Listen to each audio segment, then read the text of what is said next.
Olá, sejam bem-vindos e bem-vindas ao Giro Nordeste, um programa para discutir assuntos relevantes e atuais. Estamos ao vivo pela TVE da Bahia e também através de emissoras parceiras em todos os estados do Nordeste. Você também pode acompanhar o Giro Nordeste pelo YouTube, Facebook e Twitter. E a nossa hashtag é Giro Nordeste. Temos o prazer de receber no nosso programa de hoje o Dr. Drauzio Varella, médico oncologista formado pela Universidade de São Paulo. Já são 50 anos de experiência na medicina, com destaque para o tratamento de câncer e AIDS. Dr. Drauzio está em São Paulo e deu uma pausa na agenda corrida para nos conceder essa entrevista e falar sobre o novo coronavírus. Eu sou o Juraci Santana, da TVE Bahia, e vamos participar do Giro Nordeste em seus respectivos estados. Carla Soraya, da TV Ceará, Ana Tereza Viegas, da TV da Universidade Federal do Maranhão, Naná Garcês, da empresa paraibana de comunicação, Geandra Portela, da TV Antares, no Piauí, e Ano Flávio Maia, da TV Universitária do Rio Grande do Norte, Marjones Pinheiro, da TV Aperipê, em Sergipe, Fabrício Camboim, da TVE Alagoas e Juliano Domingues, da TV Pernambuco. Doutor Drauzio, obrigado pela participação, é uma honra tê-lo aqui conosco em nosso programa de estreia.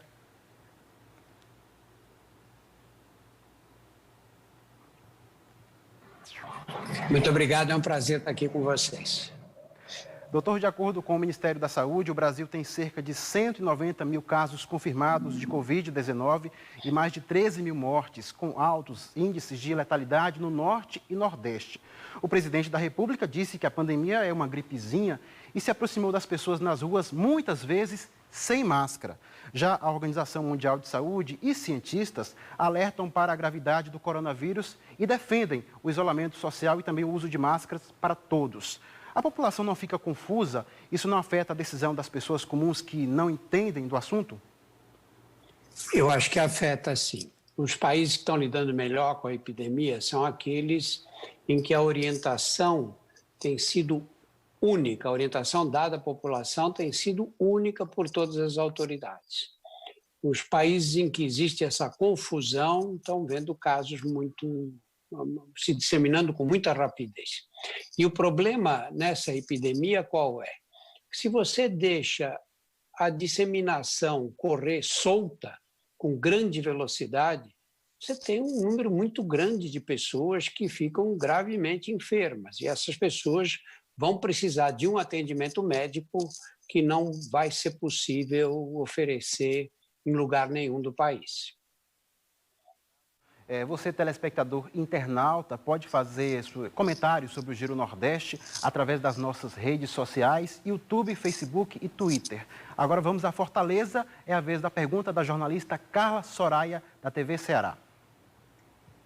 Boa noite, doutor Drauzio, boa noite a todos os meus colegas. Antes de qualquer coisa, eu quero dizer que é uma honra estar participando de um momento histórico como esse, em que todas as emissoras do Nordeste estão unidas aí para levar informação para a população. Eu fico muito satisfeita.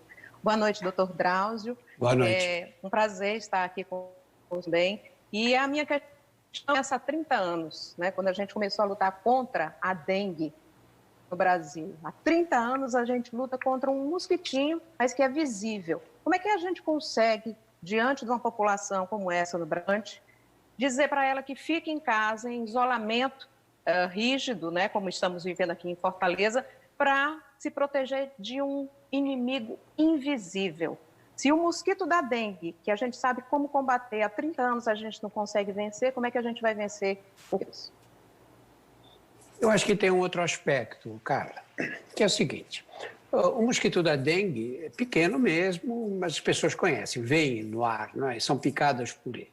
Mas a grande maioria das pessoas que pega dengue sofre uma doença chata, horrível, dor nas costas, dores musculares, febrão, né? Mas o número de mortes é muito pequeno. A rigor não devia morrer ninguém de dengue. Se você atende essas pessoas, se o serviço de saúde atende essas pessoas rapidamente, hidrata e medica sintomaticamente, ninguém morre de dengue. É uma vergonha morrer de gente de dengue. Pegar dengue não, mas morrer de dengue é uma vergonha. Mas nesse caso, a mortalidade é altíssima. Hoje você todo dia abre o jornal, você vê o número de casos aumentando muito e chegando cada vez mais perto da gente. Esse é o problema fundamental. Eu acho que à medida que a doença começa a atingir os nossos amigos, os nossos familiares, as pessoas tomam consciência de que existe uma coisa muito grave, mesmo que seja um vírus invisível.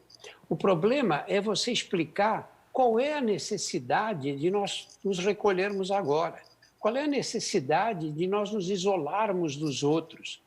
Não, isso não quer dizer que você pode dizer, bom, eu tenho 15 anos, para que eu... Se pegar, vou ter uma gripezinha. Pode ser que você tenha essa sorte mesmo. A grande chance é essa. Pode ser que você tenha azar, seja um grande azarado e perca a sua vida, mas tudo bem. A maioria das pessoas nessa faixa etária não tem mais do que alguns sintomas que não são muito diferentes da gripe. Mas você tem que pensar na sua responsabilidade pessoal. Você não mora com ninguém. Você não tem pai, não tem mãe, que são pessoas mais velhas. Você não tem uma pessoa obesa na família, perto de você. Você não tem avós. Você não tem aqueles outros que podem adquirir a doença que você, por irresponsabilidade, levou até eles, que estavam isolados em casa. Seguimos agora para São Luís com Ana Tereza Viegas, da TV da Universidade Federal do Maranhão. Olá, boa noite a todos. Primeiro, parabenizar a TV Educativa por essa bela iniciativa. É um prazer estar aqui com todos vocês, mesmo que de forma virtual, participando desse projeto como representante da TV UFMA, que é a TV da Universidade Federal do Maranhão. Boa noite, doutor Drauzio. Boa noite, Ana. Boa noite, doutor. Minha pergunta é o seguinte: algumas pessoas que já tiveram a Covid-19 acreditam que já estão imunes, até relaxam nos cuidados de prevenção. Eu digo máscaras, álcool em gel. Já há uma comprovação de que elas não serão contaminadas novamente? Ana, essa é uma daquelas perguntas que a gente não tem condição de responder com certeza. Por quê? Porque você, para qualquer doença que atinja seres humanos, você tem que ter um período de observação. Por exemplo, você tem pressão alta. A gente sabe o que vai acontecer daqui a 10, 20 ou 30 anos com você, quais são os riscos que você corre nesse período. No caso dessa epidemia, vamos lembrar que os primeiros casos surgiram na China no início de dezembro. Quer dizer, nós temos o quê aí? 5 meses de observação. Então, se disser daqui a um ano elas não podem pegar outra vez, quem é que vai saber uma coisa dessas? Eu parto do seguinte princípio. Pode ser que você perca a imunidade contra o vírus? Pode. Agora, o que a ciência tem mostrado? Não há nenhuma demonstração de que você possa ter 2 vezes a mesma doença. Eu não estou vendo o microfone. Não há uma única explicação, não há nenhum caso citado, não há documentação científica. Há histórias, ele teve, agora está tendo outra vez, mas nós não temos documentação científica. No seu quadrado. Então, os outros coronavírus, porque esse é o único, há muitos outros coronavírus que provocam quadros de resfriados comuns, esses sim provocam resfriadinho. Esses nós costumamos desenvolver imunidade duradoura. Então, acho que nós temos que partir do princípio de que quem pega está imune. Talvez o futuro distante, mostre que nós estamos errados, mas não dá para tirar essa conclusão sem prova científica, né? Doutor, obrigado pela resposta. Agora nós vamos para João Pessoa, onde está Naná Garcês, da empresa Paraibana de Comunicação. Boa noite, colegas. Boa noite, doutor Drauzio. A honra entrevistá-lo. Boa noite, Ana. Doutor Drauzio, o que eu observo? E o grande clamor é a questão do respirador. E tecnicamente ou cientificamente, o senhor pode explicar o que acontece com o pulmão, exatamente pelo ataque do coronavírus? Como é esse processo interno? Olha, o coronavírus, a gente achava no início, quando a doença apareceu, que era um vírus que provocava uma doença respiratória. E ele começava nas vias respiratórias altas, fossas nasais, a garganta, aquela dor de garganta que dá, você perdia o olfato. E isso variava, era um quadro variável que durava aí ao redor de 5 a 7 dias. E a partir daí, a grande maioria das pessoas, na grande maioria das pessoas, os sintomas regrediam e a pessoa ficava bem, ótima. Passou um pouco de quebradeira depois, mas estava acabado esse episódio todo. Nessas que, depois de 5, 7 dias, eles começavam a ter sintomas respiratórios, é porque o vírus tinha descido e chegado aos alvéolos pulmonares, aos pequenos brônquios, aos alvéolos pulmonares. Hoje a gente sabe que é um pouco mais complicado. Na verdade, o vírus provoca uma infecção sistêmica, isto é, uma infecção que se espalha pelo organismo. Os rins sofrem, o coração sofre. Você tem fenômenos embólicos, que são o quê? Pequenas embolias formadas por pequenos coágulos que pegam pequenos vasos. Então, às vezes você olha o doente, ele está com a ponta dos dedos azuladas, ou com um dedo com a ponta azulada. Por quê? Porque trombosou, fez uma trombose naquele local. Nós sabemos que alguns jovens com a Covid-19 têm derrames cerebrais, acidentes vasculares cerebrais, isquêmicos, jovens. São raríssimos esses casos, mas eles existem. Nos pulmões, há uma discussão muito grande. O que se sabe, o que de cara se descreveu, foi um processo inflamatório. O vírus chega lá, as células imunologicamente competentes migram para esse local e ali despejam substâncias que nós chamamos de citoquinas ou citocinas, que são substâncias para agredir, para tentar localizar e destruir o vírus. Isso provoca um fenômeno inflamatório no pulmão, que dificulta a troca de oxigênio por gás carbônico. Há uma linha de pesquisa aqui em São Paulo, que procura demonstrar que nesses locais ocorrem pequenas tromboses no pulmão. Então, você tem, na verdade, um quadro de microembolias pulmonares. Tanto que eles têm dado, nessas fases mais iniciais, têm usado anticoagulantes e parece que com resultados muito interessantes. Então, é um conjunto de fenômenos complexos que acaba atingindo o pulmão, outros órgãos também, mas o que põe a vida em risco, que é o pulmão, né? A respiração é a única função fisiológica que nós não podemos passar mais do que alguns minutos e poucos minutos sem exercer, porque a gente morre, né? As outras todas, você pode passar horas, dias, meses sem exercer, que tudo bem, mas a respiração não. E aí, nessa hora, o que você tem que fazer? Você tem que aumentar a oferta de oxigênio, porque o pulmão sozinho não consegue resolver o problema. Como é que você faz essa oferta de oxigênio? Bom, o ideal é que você surpreenda esse quadro bem no início e você ofereça oxigênio. Por catéter, nos casos mais simples, ou por aquelas máscaras que jogam oxigênio sob pressão para dentro do tórax. Há evidências de que bem no início, quando a oxigenação no sangue começa a cair e você administra oxigênio em quantidade suficiente, você, em geral, tem uma resposta melhor e evita que muitos desses doentes sejam entubados. Agora, quando a doença já está avançada nos pulmões, aí não há alternativa senão jogar um tubo que entra pela laringe e aí você tem que usar um aparelho de ventilação mecânica, o ventilador, que nada mais é o quê? Que um aparelho que força a coluna de ar, força e solta, como se ele fizesse uma inspiração e expiração forçada para jogar o ar para fora e, com isso, aumentar bem mais a concentração de oxigênio dentro dos pulmões do que a máscara é capaz de fazer. É hora de girar para outro estado do Nordeste. Vamos a Teresina, onde está a Geandra Portela, da TV Antares, no Piauí. Boa noite a todos que nos acompanham, boa noite aos colegas jornalistas e boa noite também ao convidado especial do programa de estreia Giro Nordeste, o doutor cientista Drauzio Varela. Então, doutor, muitas farmácias já começaram a disponibilizar os testes rápidos, né, para detectar o coronavírus. Então, a pergunta é, como esses testes são feitos, qual a eficiência desse método de diagnóstico? Pergunta fácil, hein, Jandra? Olha, eu vou ter que gastar um pouquinho de tempo aqui. Nós temos basicamente 2 tipos de teste. O primeiro é esse teste que vocês veem que enfiam um cotonete no nariz, é horrível, né? Porque tem que ir lá no fundo do nariz e colher material da garganta também, chamado RT-PCR.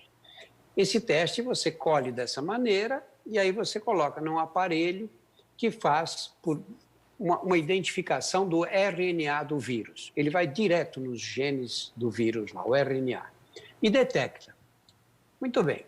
Esse teste costuma ser positivo na primeira semana depois da infecção. Então, isso é um dado importante. Aliás, ele já dá positivo, pode dar positivo antes de aparecerem os primeiros sintomas. Então, do momento da infecção, por mais ou menos uma semana, 10 dias, no momento, a partir da primeira semana, a partir do primeiro sintoma, você com mais ou menos uma semana, esse teste dá positivo. Depois disso, ele começa a dar, ele já não é mais um teste que sirva para você identificar quem está infectado. Esse teste é importante. Por quê? Porque se eu faço o teste em você e vejo que você está infectada, você fica de quarentena. E eu vou fazer o teste também em quem? Nos contatos antes, nas pessoas com quem você vive, com quem você teve contato nas últimas 2 semanas. Muito bem. É ótimo esse teste? Não é. Ele dá mais ou menos, dependendo da procedência do teste, chega a dar até perto de 30% de falso negativo. Isto é, você está com o vírus, mas o teste não detecta. Então, esse não tem nada a ver com anticorpos, pesquisa direta do vírus nas fossas nasais. Muito bem. Agora, pegue o teste, esse teste que você diz, o teste rápido. É outro método e serve para outra coisa. Nesse, você usa o sangue. Você pica o dedo da pessoa, coloca esse dedo no aparelho e o aparelho te diz se o teste é positivo ou negativo. Esse teste é um problema sério, porque a gente nunca sabe a procedência do teste. E aí a quantidade de falsos negativos é uma quantidade muito grande. E nós não sabemos também por que algumas pessoas, você faz o teste coloca o cotonete no nariz, vai lá, detecta por RT-PCR, está lá o vírus mesmo, passam-se eles ficam positivos mais tardiamente. Em geral, sempre depois da primeira semana. Porque ele vai dizer se você tem anticorpos no sangue, e não mais o vírus diretamente, mas anticorpos no sangue contra o vírus. Se você tem anticorpos, é porque você entrou em contato com ele, lógico, né? Então, esse teste vai dar positivo depois da primeira semana, se possível, depois da segunda ou terceira semana. Mas você tem gente que teve o teste positivo no nariz, o vírus estava lá, teve a doença, e aí, depois de 3, 4 semanas, faz esse teste rápido e dá negativo. E aí diz, bom, mas quer dizer que eu não tenho defesa? A gente ainda não sabe, mas provavelmente você tem defesa sim. Esse teste rápido, eu acho que nós estamos evoluindo agora para testes com mais precisão, com mais sensibilidade. Por enquanto, não acho que ele ajude muito. A entrevista com o Dr. Drauzio segue muito esclarecedora. Nós vamos agora a Natal com a palavra do jornalista Iano Flávio Maia, da TV Universitária do Rio Grande do Norte. Boa noite a todas e todos. Boa noite ao Dr. Drauzio Varela. Boa noite também, especialmente a quem está em casa, né? Dr. Drauzio, eu queria começar perguntando sobre vacinas e tratamentos para a Covid. A gravidade da doença e o impacto econômico que ela trouxe para o mundo inteiro, principalmente para os países mais ricos, parece que estimularam o desenvolvimento de pesquisas de forma muito mais rápida, né? Hoje, inclusive, a União Europeia anunciou que espera um medicamento para a Covid-19 seguro já para o verão europeu, que acontece, ou seja, daqui a no máximo 4 meses, e que também espera registrar uma vacina em 1 ano. O senhor considera viável que a gente tenha tratamentos para a Covid e vacinas em um período tão curto? Isso nunca aconteceu antes, né, na nossa história. O senhor considera também que esses tratamentos seriam seguros para o uso da população em geral? Bom, vamos separar a tua pergunta em duas, né? A primeira parte dos medicamentos. Medicamento, toda vez que você tem uma doença e vai tomar um medicamento, você quer saber se aquele medicamento, primeiro, é eficaz contra a doença. Segundo, quais são os efeitos colaterais, porque você não pode tomar um medicamento muito tóxico e passar mal do tratamento e não da doença. Bom, O tratamento é mais fácil, eu acho, o desenvolvimento. Por quê? Porque estão sendo testadas inúmeras drogas, algumas sendo desenvolvidas por um sistema que se chama design molecular, em que você pega o vírus, sabe qual é a proteína fundamental para ele se ligar nas células e ataca essa proteína. Isso assim que a gente conseguiu deixar a AIDS uma doença crônica, impedir as mortes por AIDS. Muito bem. E tem uma outra alternativa, que às vezes é testar medicamentos que já existem. E aí você testa e se um desses medicamentos dá certo, ele pode entrar no mercado rapidamente. Aí tem um outro problema de dificuldade industrial de produção em larga escala, mas pelo menos você demonstrou atividade. Agora, tem que demonstrar atividade, porque senão você vai prejudicar as pessoas que tomam. É o caso desse derivado da cloroquina, que virou um tema político no Brasil e dos Estados Unidos também. Não todos os trabalhos científicos que foram feitos mostram que é uma droga que não tem eficácia contra o coronavírus. Não cura os doentes, não acelera a alta das UTIs, não há nenhuma demonstração científica. E existem vários trabalhos publicados, bem conduzidos, que mostram que não há nenhum resultado que vale a pena ser considerado. Muito bem. A questão dos medicamentos é essa. Eles poderão ser descritos medicamentos que entrem rapidamente na prática. A vacina tem o mesmo tipo de complicação. Você tem que provar antes que funciona. Porque eu pego a vacina, uma coisa que eu chamo de vacina, e aplico em você, você fala, bom, estou vacinado, agora tudo bem, vou para o supermercado, não ponho máscara, não faço nada que eu não vou pegar mais. E eu tenho que ter certeza, você tem que ter certeza também, que a vacina protege de verdade. Então, essa é a primeira demonstração. Como é que você mostra se protege? O Brasil agora era o país ideal para testar uma vacina, porque a doença está progredindo, está se disseminando, e aí o que você teria que fazer? Administrar a vacina para um grupo de pessoas e não administrar a vacina para outros. Administrar no lugar da vacina uma coisa que a gente chama de placebo. E aí demonstrar que aqueles que tomaram vacina ficaram realmente protegidos da doença. E que a vacina não teve efeitos indesejáveis, que isso é muito importante. Você pode fazer na correria uma vacina qualquer e aplicar a vacina e ela, por acaso, potencializar a ação do vírus. Por isso é que precisa de estudos. As pessoas, às vezes, dizem, não, mas a ciência fica aí com esses purismos, a pessoa vai morrer, então vale a pena tentar. Não, não são purismos. A ciência tem a obrigação de definir, de mostrar para a sociedade o que tem fundamento e o que não tem fundamento. E quando ela entra com uma vacina ou com um medicamento, ela tem que garantir a segurança. Para responder a sua pergunta, vai acontecer isso depressa? Vai um tempo. Eu acho que a gente tem ouvido alguns especialistas dizendo que talvez até o fim do ano a gente tenha chegado na fase final de alguns estudos com vacina já que possam justificar a produção em escala industrial. Está sendo muito pesquisado. E tem um detalhe, a tecnologia é disponível. É diferente de outras épocas em que você descobria quanto tempo levou para fazer a vacina da varíola, quanto tempo a vacina da coqueluche, a vacina da paralisia infantil. Agora não, agora as coisas acontecem mais depressa. Doutor, muito obrigado. Lembrando que o Giro Nordeste tem a participação de jornalistas de todos os estados da nossa região. Agora vamos a Aracaju, onde está o repórter Marjones Pinheiro, da TV Aperipê, em Sergipe. Olá, boa noite, Juraci, boa noite a todos os colegas de bancada, boa noite ao Dr. Drauzio Varela, grande prazer estar aqui conversando com o senhor.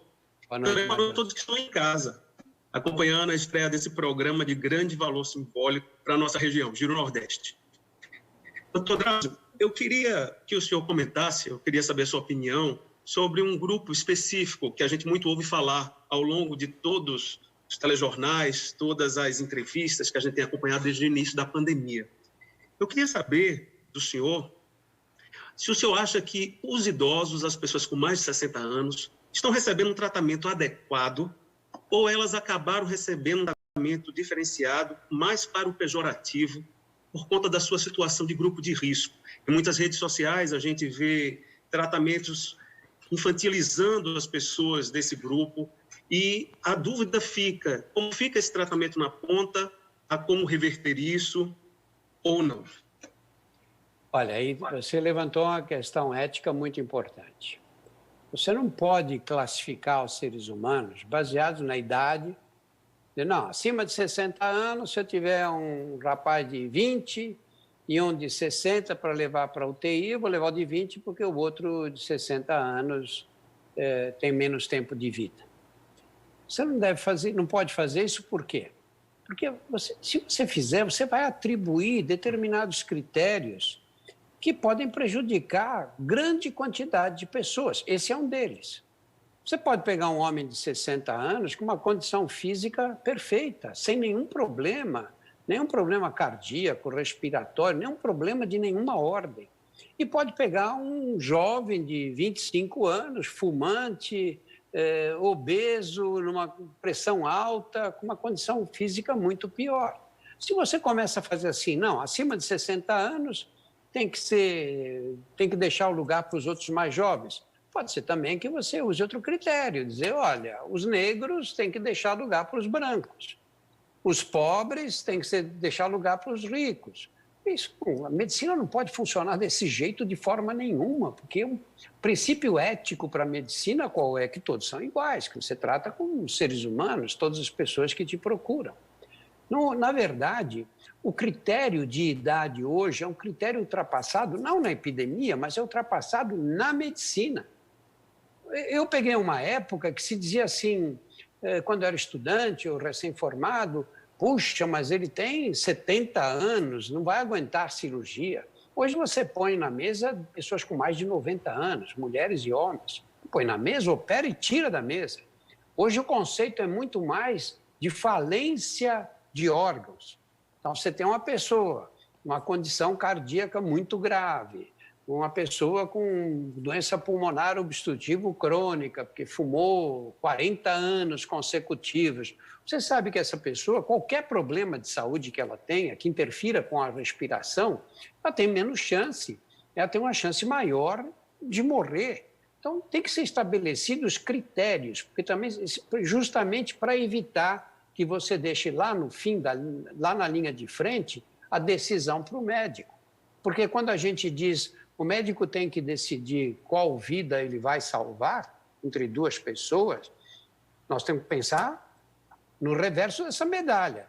Ele está decidindo aquela que ele vai salvar e está decidindo deixar a outra morrer. Isso para os médicos é terrível. Isso causa gerar um sentimento de culpa pelo resto da vida. Doutor, mais uma vez, obrigado. Eu quero reforçar aqui nossa hashtag Giro Nordeste e pedir a sua participação nas nossas redes sociais. Vamos para Maceió, onde está Fabrício Camboim, da TVE Alagoas. Boa noite a todos. Boa noite, doutor Drauzio. Primeiro, agradecer pelo convite da TVE Bahia para estar aqui no programa representando a TV educativa aqui de Alagoas. Doutor Drauzio, eu gostaria de complementar um pouco a pergunta do colega do Rio Grande do Norte sobre a questão do tratamento, mais especificamente das medicações que estão sendo utilizadas no tratamento do Covid. O senhor falou em não acreditar na questão da hidroxicloroquina, e dizendo que realmente que há algumas pesquisas, dizendo que a hidroxicloroquina não surte efeito. Mas as pessoas estão sendo tratadas, Tem muita gente sendo curada, mesmo as que terminam indo para o hospital. E o senhor, como médico, com certeza deve estar acompanhando esse tratamento, Eu gostaria de saber do senhor qual é o tratamento que tem surtido mais efeito, o que é que está se usando de medicação, já que o senhor não acredita na hidroxicloroquina. Aqui em Maceió mesmo estamos falando muito da ivermectina também, no uso do tratamento. Então, na sua opinião, qual é o tratamento atual para combater Covid-19? Ô Fabrício, eu acho que esse verbo acreditar está mal empregado, porque você acredita, para acreditar você tem que ter fé, e isso está no campo da religião. No campo da medicina, você tem que demonstrar que um tratamento é eficaz ou não. Porque se isso não acontece, o que eu vou fazer? Eu recebo um doente, eu vou dar cloroquina, eu vou dar azitromicina, eu vou dar ivermectina, eu vou dar mais o quê para esse doente, percebe? Quer dizer, a medicina não pode ser feita assim. O que eu digo é o seguinte, nós não temos na literatura científica um estudo bem conduzido que demonstre a atividade da cloroquina contra o coronavírus. Isso é real, não é uma coisa que passou pela minha cabeça. Isso você procura todas as pessoas do mundo científico, as pessoas sérias que trabalham nessas áreas, você vai encontrar uma opinião mais ou menos semelhante. Mesmo aqueles que usam.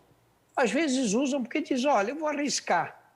Tudo bem, eu não costumo agir assim profissionalmente, mas eu não critico os outros que fazem isso. O que é ruim é dizer, nós temos uma grande arma contra a doença. Isso é ruim, porque não é verdade de jeito nenhum. Agora, o que a gente chama de o uso compassionado, que é esse uso que você diz, olha, o doente chega e diz, eu quero tentar. E você diz, tudo bem, quero tentar, vamos tentar. É um direito que você tem. Eu não usaria, mas se você faz questão, tudo bem. Então, eu estou totalmente de acordo. Mesma coisa em relação à ivermectina. A experiência que eu estou mais curioso é uma experiência conduzida pela doutora Eunara Negri aqui no Hospital Sírio-Libanês e nos hospitais da Prefeitura de São Paulo, que está sendo usado dessa maneira. Que é o seguinte, demonstrado que você tem um fenômeno que afeta a coagulação do sangue e que pequenos coágulos vão obstruir a porção terminal dos vasos sanguíneos e que é isso, essas microembolias, é o nome científico que se dá, estão envolvidas no quadro pulmonar do doente. Se você bem precocemente, quando a oxigenação cai num certo nível, você começa a heparinizar, dar heparina para esses doentes, e só pode ser feito em hospital por médicos, porque se tomar por conta própria, você pode ter um sangramento e morrer. Mas isso, a tecnologia é completamente dominada, qualquer médico de UTI sabe fazer isso. Você reduz muito o risco de levar esses doentes para a UTI. É um trabalho ainda inicial, não estou recomendando como tratamento para todos os doentes, mas eu acho que isso pode ter um impacto. É a área que eu estou seguindo mais de perto e com mais interesse. Eu vou aproveitar, nós temos um pouquinho de tempo ainda, né? Para acrescentar uma coisa. Olha como essas coisas são dinâmicas. O que a gente pensou quando começou a epidemia na China? A China teve 3 mil mortes, a China tem 1,2 bilhão de habitantes, e as informações não chegavam aqui no Brasil com clareza. No começo, todos nós pensamos que era mais um vírus que provocava resfriado e que nas pessoas mais velhas evoluía com complicações. Não, eu pensei assim também. O Dr. Fauci, que é o médico que coordena toda a parte de infecções nos Estados Unidos, pensou assim, e todos os países. Tanto que a doença chegou na Itália e pegou os italianos completamente despreparados para a epidemia. Chegou em Nova York, a cidade mais rica do mundo, e pegou todos os nova-iorquinos despreparados, serviços de saúde despreparados a ponto de não ter máscara, porque as máscaras vinham da China para o mundo inteiro. 90% das máscaras fabricadas vêm da China. Então, no começo a gente pensou isso. E, de repente, você vê a doença que vem com uma agressividade horrível. E nós soubemos disso quando? Quando ela chegou na Itália. Quando chegou na Itália. E aí ficou todo mundo assustado. Quando nós percebemos que a doença era uma doença muito mais grave, como é que você tinha que orientar a população? Olha como essas coisas são difíceis. Você tinha que dizer, não dá para todo mundo ir parar no hospital, porque isso entope todo o sistema de saúde em alguns dias. E aí morre gente que não acaba mais. Então, você tinha que diferenciar aquele que está tendo uma doença benigna, uma doença que não vai ter problemas, daqueles que têm doença grave. E aí, o que nós dizíamos? Eu mesmo gravei vídeo assim. Qual é o critério que você tem que usar? O critério é o seguinte, Está com febre, tosse, indisposição, fica em casa. Começou a sentir falta de ar, vai para o hospital. Essa era a orientação da Organização Mundial da Saúde, a organização de todos os centros, aqui na Itália, na França, nos Estados Unidos. O que começou a acontecer aqui na cidade de São Paulo? Pegar o doente que chegava no hospital, você mede a oxigenação dele. A oxigenação, você mede com um aparelhinho, aquele oxímetro, que é aquele que põe na ponta do dedo, facílimo de ver, e ele te dá a saturação de oxigênio. Normalmente, essa saturação está perto de 100 em qualquer um de nós. 97, 98, 100, 99, está aí. E aí, começaram a ver que alguns doentes chegavam andando no hospital, se queixando de falta de ar, mas andando. E quando eles iam ver, a saturação desses doentes estava aí 80, 78, 77. Se a saturação de qualquer um de nós aqui cair para esses valores, nós vamos ficar desesperados de falta de ar. Mas os doentes com coronavírus não, porque provavelmente o comprometimento pulmonar vai acontecendo devagar e ele se adapta àquela condição. Então, aquela mensagem, se espera sentir falta de ar, está errada. Está errada, a mensagem tem que ser outra. Qual é a mensagem agora? Também não dá para... Você teve 37,5, uma dorzinha de garganta, vai para a porta da UPA. Não pode ser assim, porque aí os outros que estão graves vão ter atendimento. Como é que você tem que fazer?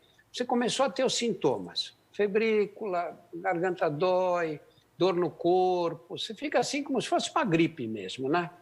Dá uns 3 ou 4 dias. Se depois de 3 ou 4 dias os sintomas começam a melhorar, você começa a se sentir melhor, você percebe que você está se curando devagar, continua em casa. Agora, se você depois de 3 ou 4 dias sente que a coisa vem mais pesada, que você não está bem, aí você tem que procurar o atendimento. O certo qual seria? O certo seria, nessa hora, você vai para uma unidade básica de saúde. Chega na unidade básica, você conta a tua história. O médico escuta o teu pulmão e tal, e te dá um oxímetro. Esse era o certo. Pô, tem aqui um oxímetro, você vai levar. Depois você vai trazer ele de volta, porque senão vai faltar para outras pessoas. As pessoas se comportam muito bem nessas horas. Se essa oxigenação baixar aí estabelece um valor, sei lá, 93%, 92%. Se ela baixar desse valor, você vai para o hospital. Isso seria uma coisa perfeita. Nós não temos oxímetro para todo mundo, esse é o problema todo, né? E as nossas unidades básicas de saúde, às vezes, não têm oxímetro nenhum, mas esse seria o jeito certo de lidar com a doença nesse momento. Eu me estendi um pouquinho, mas eu acho que essa mensagem é importante. Mas valeu o esclarecimento, doutor, muito obrigado. Seguimos aqui com a nossa rodada de perguntas para o doutor Drauzio Varella. Agora vamos ao Recife, onde está o jornalista Juliano Domingues, da TV Pernambuco. Boa noite, Juraci. Boa noite, doutor Drauzio, colegas jornalistas de bancada e quem nos acompanha de casa. Doutor Drauzio, nesse contexto de coronavírus, fala-se também que o mundo vive uma espécie de pandemia de desinformação.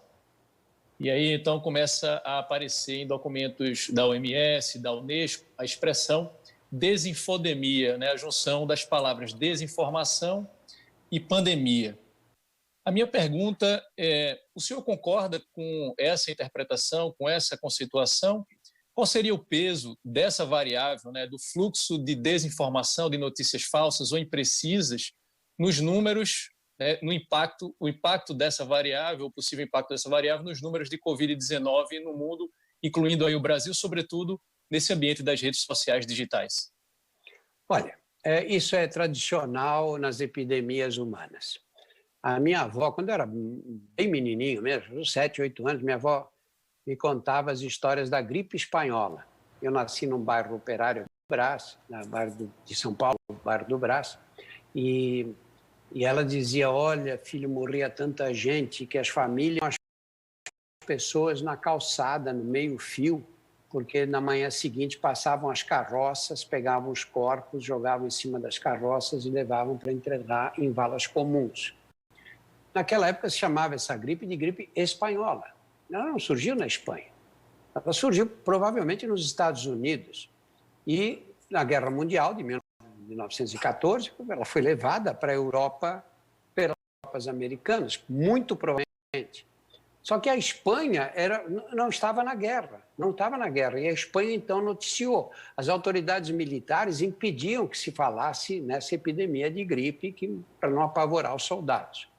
Mas a Espanha começou a divulgar e virou gripe espanhola.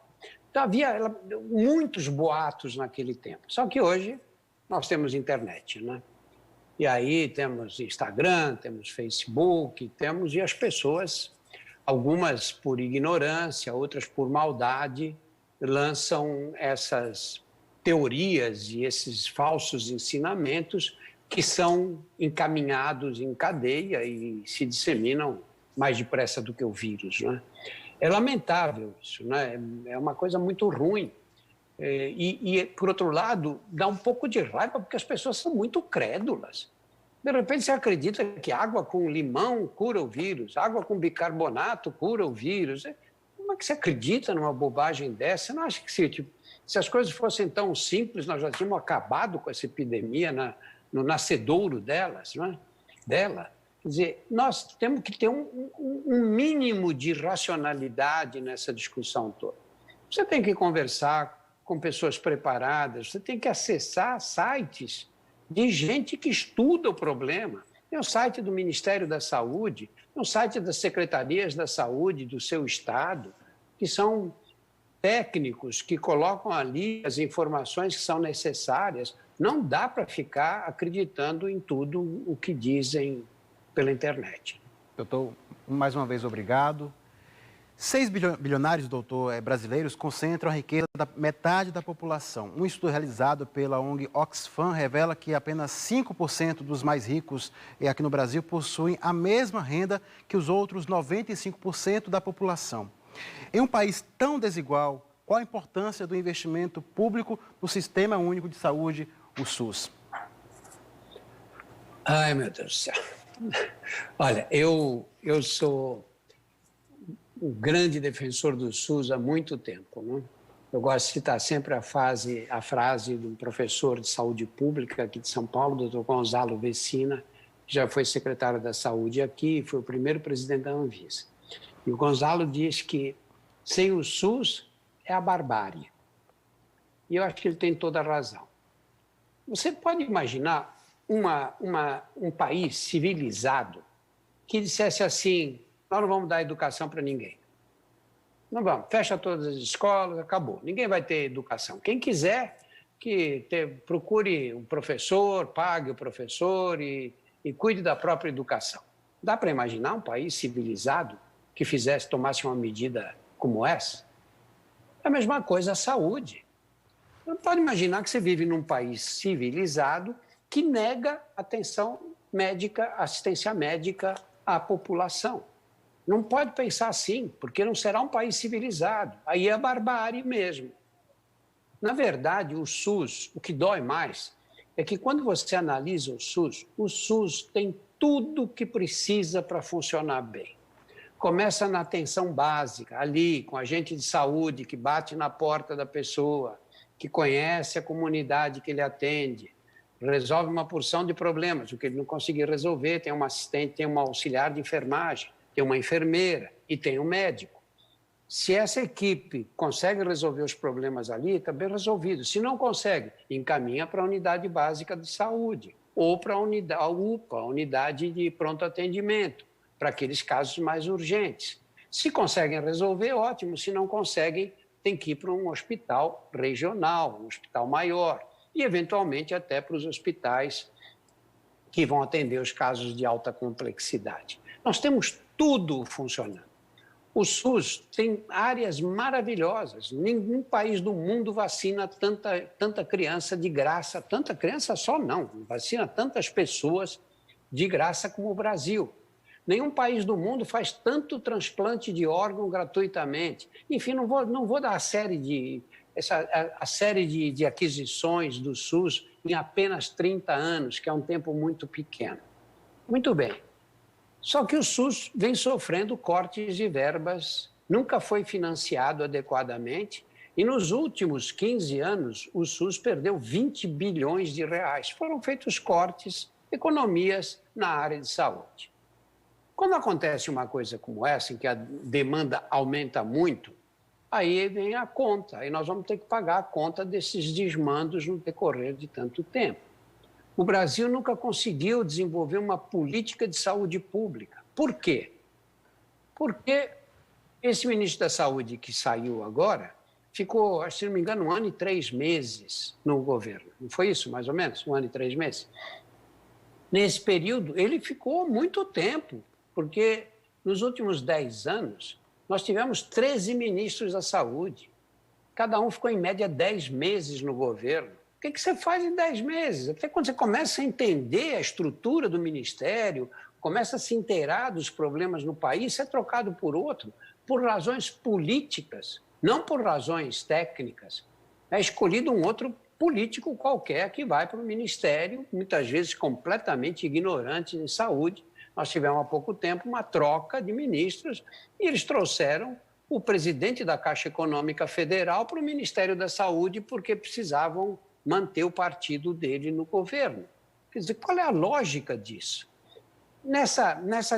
Essa falta de entendimento, esse despreparo, essa ignorância toda, agora vem pesado, na hora que nós temos uma demanda do tipo que nós estamos tendo agora. Eu gosto de citar o exemplo, poucos anos atrás, nós achamos que tínhamos que ter a Copa do Mundo no Brasil, né? E aí precisávamos satisfazer as exigências da FIFA. E começamos a construir grandes estádios, lindos. Natal tem um estádio maravilhoso. Tem o Amazonas tem um estádio, Manaus tem um estádio que parece uma cesta indígena, lindo. E na época, eu lembro, eu mesmo fui um dos que falei, e muitos outros, disseram que absurdo, esse dinheiro tinha que ir para a saúde, para a educação. E eles diziam que a gente era contra a alegria do povo, que o futebol dava alegria, trazia alegria para o povo e que nós éramos contrários. Aí agora o que está acontecendo? Nós estamos transformando esses estádios em quê? Em hospitais, não é? Estamos adaptando os estádios para fazer funcionar hospitais nessas localidades. Então, agora, nós sentimos o quê? Sentimos a importância do SUS. Porque você diz, não, mas eu tenho um plano de saúde. Mas dá direito ao melhor hospital aqui do Rio de Janeiro, da cidade que for, não, de Recife, melhor hospital. Vai ter vaga para você nesse hospital? Na hora que esses leitos estiverem todos tomados, onde é que você vai parar?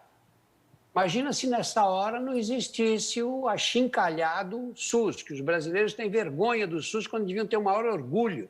Sabe por quê? Porque nenhum país do mundo com mais de 100 milhões de habitantes ousou oferecer saúde gratuita para todos. E nós temos 210 milhões hoje e temos a pretensão de tratá-los da medida que for possível com os parcos recursos que os nossos dirigentes oferecem para o SUS. Doutor, mais uma vez, obrigado. E agora começamos outra rodada e vamos até o Ceará conversar com a jornalista Carla Soraya.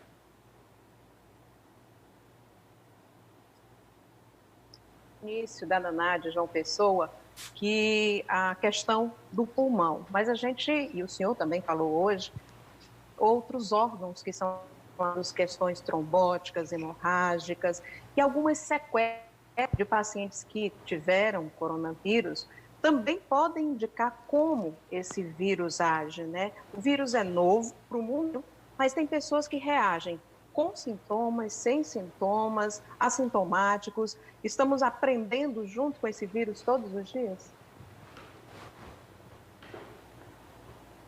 Desculpa, todos os dias. Eu ainda há poucos dias atrás via que o vírus pode causar problemas de retina. Você imagina, coisa que a gente não... Né? Isso nós fomos aprendendo à medida que a epidemia foi acontecendo, na medida que os casos foram ocorrendo. Eu lembro no início eu sou testemunha ocular, na minha idade, testemunha ocular de uma porção de coisas na medicina moderna. Uma delas foi o aparecimento da AIDS. Quando surgiu a AIDS, a gente imaginava que a AIDS provocava infecções pulmonares, por alguns germes pouco agressivos, e provocava também aquele sarcoma de Kaposi, aquele tipo de câncer de provocar lesões avermelhadas na pele. Era isso. Com a evolução da doença, nós fomos vendo que aconteciam muitas outras coisas, havia problemas renais, problemas neurológicos gravíssimos, fomos entendendo o que era aquela doença. Né? Hoje a AIDS é uma doença bastante conhecida. E nós, com o coronavírus, nós estamos aprendendo muito depressa, mas a duras penas. Né? Doutor, obrigado. Agora vamos conversar com Ana Tereza Viegas, da TV da Universidade Federal do Maranhão. Bom, doutor Drauzio, muitos estados já adotaram o uso obrigatório de máscaras, inclusive aqui no Maranhão. Eu digo até que é uma estratégia de segurança coletiva, né? Agora, antes de se ter a pandemia do novo coronavírus, no Japão, o uso de máscaras já era uma questão de costume. Eu pergunto ao senhor, teríamos de usar máscaras até que se encontre a cura da doença? E também, aproveitando esse gancho, sobre a eficácia das máscaras. Algumas pesquisas apontam que as máscaras de pano precisam ter mais de um tipo de tecido, talvez uma camada de algodão, 2 de seda. Olha, eu fiz uma revisão nas máscaras, porque eu faço parte do grupo que está decidindo de que maneira deve ser aplicado aquele 1 bilhão que o Itaú Unibanco doou para a campanha. O que a gente faz é tentar ver um pequeno grupo de voluntários, todos técnicos, que procura dizer onde as necessidades são maiores.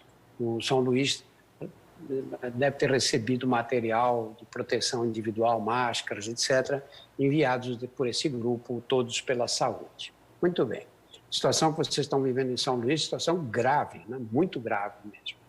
Os hospitais, poucas UTIs para atender tanta gente doente, e o governo teve que tomar medidas drásticas, né? De impedir, parar de andar pelas ruas, pelo amor de Deus, que não pode chegar tanta gente nos hospitais, porque aí é um morticínio generalizado, né? A máscara cirúrgica, essa máscara branquinha que se usa nos hospitais, eu já disse, 90% dessas máscaras vinham da China. Por que nós deixamos essa situação acontecer? Vem da China, é baratinho, chega aqui a 90 centavos cada uma, se a gente for fabricar sai mais caro. Se a gente for fabricar sai mais caro, mas numa hora como essa, chega a máscara aqui, você vê o despreparo, não é nós aqui, os americanos a mesma coisa, não tinha máscara lá. O despreparo, entrega para a China. O capitalismo tem essas armadilhas, né? Você entrega, depois na hora que você precisa, você está na dependência de um outro país. Bom, essa máscara, tudo bem, não é disponível para a população toda, porque senão vai faltar para quem está lá na linha de frente. Essas pessoas não podem ficar doentes, primeiro, porque elas estão se expondo e sabem que estão se expondo. São pessoas generosas, não abandonam o trabalho, estão ali para tratar dos doentes. Não estou falando dos médicos, não, porque quem trata mesmo dos doentes são as enfermeiras, é a enfermagem, auxiliar de enfermagem, é a enfermeira, são elas que estão lá do lado, elas que aguentam o dia inteiro, que dão banho no doente, que ajudam o doente a chegar até o banheiro, as fisioterapeutas que controlam os respiradores. Quer dizer, esse é o pessoal que cuida. O médico é importante porque ele vai lá dar a orientação geral, mas ele não é o mais importante da equipe, não. Muito bem. Então, você tem uma estrutura que tem que aguentar esses casos todos, de uma vez só. São Luís está chegando perto desse colapso. Quando a gente fala em colapso, Ana, as pessoas às vezes têm dificuldade, não entendem bem o que isso significa. Colapso significa o seguinte: todos os postos de saúde, todas as unidades básicas, todas as UPAs, todos os hospitais estão lotados de gente. E você vai ter duas consequências. Primeiro, o doente que chega lá com coronavírus não vai ser tratado. Nós estamos vendo no Rio de Janeiro doentes que ficam sentados numa cadeira, passam a noite, doentes graves, morrem sem ter uma cama para deitar. Muito bem. Segundo, as outras doenças, infelizmente, continuam existindo. Então, isso significa que se você tem um infarto, se você tem um acidente vascular cerebral, se você tem diabetes descompensado, não vai ter médico, não vai ter assistência para você. Se você tem um filho de 15 anos com apendicite, ele não vai ser operado. Por isso é que tem que evitar. Por isso é que tem que tomar essas medidas drásticas. Sabe, não existe outra forma. A máscara é fundamental. Por quê? Porque você se protege e protege o outro também. Você consegue eliminar essas gotículas que eu elimino quando eu estou falando, são retidas na máscara. Se eu estiver infectado, eu não infecto o outro. Mas eu não estou infectado. Primeiro, você não tem certeza. Em segundo lugar, se você quer que o outro use, você não usa porque você acha que você é mais importante do que o outro. Ele deve usar para te proteger, agora você não tem que proteger. Como é que tem que ser a máscara? Eu fiz uma revisão dessa máscara. Tem que ser de algodão. E o tecido, quanto mais espessa a trama for, não pode ser um algodão levezinho, desse que a gente faz camiseta e fala, que delícia, parece que eu estou sem camisa. Não, tem que ser um tecido com uma trama bem espessada. E duplo, tem que ter dupla camada. Tem gente que ainda coloca por dentro dessa máscara de dupla camada um papel de filtro de café ou um papel toalha, que tem a vantagem de você não molhar a máscara com a própria respiração. O problema da máscara é que quando vocês vêm, você vê o pessoal a velocidade da pergunta. Puxa aqui, puxa lá e cai a máscara, né? Tem uma dica que eu acho que é muito importante, que é você põe a máscara aqui, põe um esparadrapo bem delicado, o mais delicado que você puder, prendendo a máscara aqui em cima. Pronto, ela não cai mais. E se você usar óculos, não embaça os óculos também. Então, a máscara é muito importante. Vai ser obrigatório mesmo, em todos os lugares. Quem estiver na rua sem máscara tem que ser reprimido, a polícia tem que ir lá, mandar voltar para casa ou colocar a máscara. É importantíssimo. As duas armas que nós temos nesse momento, quais são? Não temos vacina ainda nem remédio. Quais são as duas armas? Isolamento e a máscara. É isso que a gente pode fazer para impedir que a doença leve uma quantidade absurda de brasileiros embora. Doutor, mais uma vez, obrigado. A hora passou voando. Estamos no final do Giro Nordeste. Gostaria de agradecer ao doutor Drauzio Varella. Muito obrigado. O Nordeste agradece ao senhor. Eu agradeço ao Nordeste. Aliás, o Nordeste é engraçado. Eu vou muito para o Nordeste, muitas gravações, sempre que eu fiz pela TV, foram no Nordeste. E os brasileiros têm uma noção de que o Nordeste é uma coisa só, né? E vocês mesmos falam, porque eu sou nordestino e tal. Eu não digo que eu sou sudestino, porque São Paulo é uma coisa, o Rio é outra, Minas Gerais é uma terceira coisa. Aí as diferenças culturais são absurdas. O Ceará não tem nada que ver com a Paraíba, que não tem nada que ver com o Sergipe. Eu acho que essa é uma forma de preconceito dos brasileiros contra o Nordeste, igualar tudo. É lá o pessoal do Nordeste que mora para aqueles lados lá, né? E a contribuição do Nordeste para a cultura brasileira tem sido sempre muito forte. É um prazer falar com vocês. Mais uma vez, quero agradecer ao doutor Drauzio Varella pela entrevista esclarecedora. Quero também agradecer aos entrevistadores Carla Soraya, da TV Ceará, Ana Tereza Viegas, da TV da Universidade Federal do Maranhão, Naná Garcês, da Empresa Paraibana de Comunicação, Geandra Portela, da TV Antares, no Piauí, Iano Flávio Maia, da TV Universitária do Rio Grande do Norte, Marjones Pinheiro, da TV Aperipê, em Sergipe, Fabrício Cambuim, da TVE Alagoas e Juliano Domingues, da TV Pernambuco. Muito obrigado também a você que esteve nos acompanhando até aqui hoje. Nunca é demais repetir, se puder, fique em casa. O Giro Nordeste volta na semana que vem. Até lá!